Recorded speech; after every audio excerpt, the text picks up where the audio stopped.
दिन एक भिखारी दरवाजे के पास आकर भीख मांगता था और घर का मालिक हमेशा घर के बाहर आते ही उसे देखकर फिर जाया करता। कई बार उसके लिए गालियां भी बकता। वो कहता, तू जिंदा ही क्यों है? पूरी जिंदगी ऐसे ही भीख मांगेगा क्या? धरती का बोझ क्यों बना बैठा है? और कभी कभी उस भिखारी को गुस्से में वह धक्का भी मार दिया करता। इतना कुछ हो जाने के बावजूद अधिकारी के मुंह से सिर्फ यही निकलता कि भगवान भगवान तुम्हारे पापों को माफ करे। एक बार सेठ को धंधे में बड़ा नुकसान होने की खबर मिली।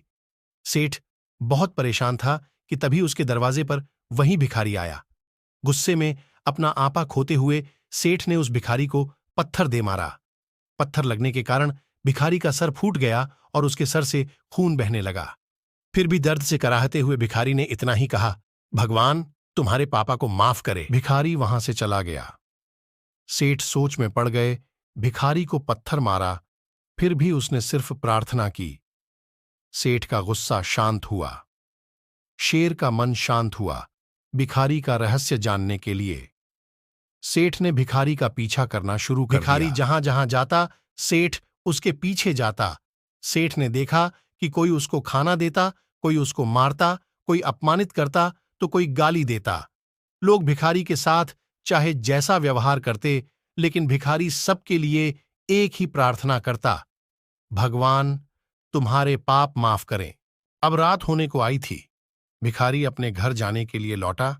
वो अपने घर पहुंच गया, लेकिन सेठ अब भी उसका पीछा कर ही रहा था। एक पुरानी टूटी हुई खटिया पर एक बूढ़ी औरत लेटी हुई थी। काफी कमजोर और बीमार लग रही थी। वह भिखारी की पत्नी थी। अपने पति को वापस आता देख वह खाट से उठ खड़ी हुई। पत्नी ने अपने पति के भीख वाले कटोरे में देखा, उसमें सिर्फ आधी बासी रोटी थी। उसे देखकर वह बोली, आज बस इतना ही मिला? और हां, आपके सिर से खून निकल रहा है। ये चोट कैसे लगी? बूढ़ा भिखारी बोला, आज बस इतना ही मिला, किसी ने कुछ दिया ही नहीं। सबने गालियां दी और एक नए पत्थर भी फेंकना, इसीलिए मेरा सर फट गया। एक गहरी ठंडी सांस लेकर बूढ़ा भिखारी फिर से बोला, यह मेरे ही पापों का फल है। तुम्हें याद है कुछ सालों पहले हम कितने अमीर थे? क्या कुछ नहीं था हमारे पास? हमारे पास हर चीज जरूरत से ज्यादा थी, लेकिन हमने कभी दान नहीं किया।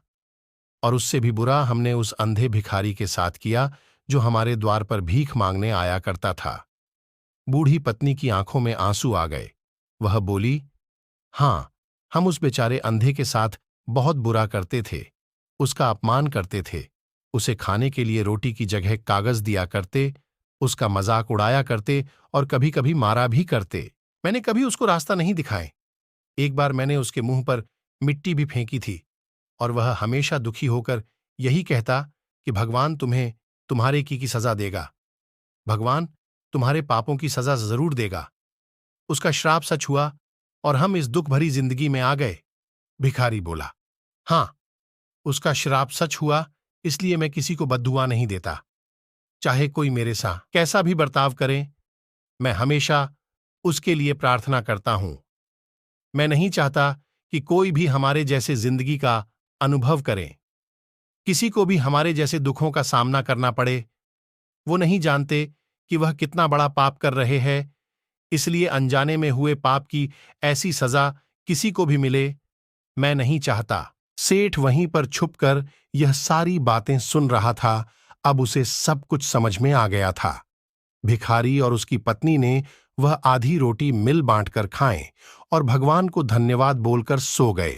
अगले दिन बड़ा भिखारी फिर से भीख मांगने गया। सेठ के घर के पास जाते हैं। सेठ ने पहले से गरम रोटी या उसके लिए निकाल कर रखी थी। उसे देते हुए सेठ विनम्रता से बोला, माफ कर दीजिए बाबा, उसे बहुत बड़ी गलती हो गई।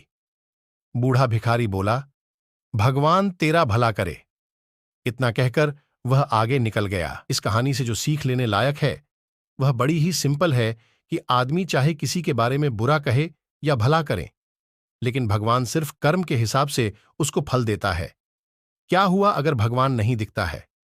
लेकिन यह बात बिल्कुल सच है, उसके खाते में सबका हिसाब बहुत बहुत पक्का होता है। इसलिए जब किसी के लिए कुछ भी करो तो अच्छा ही करो।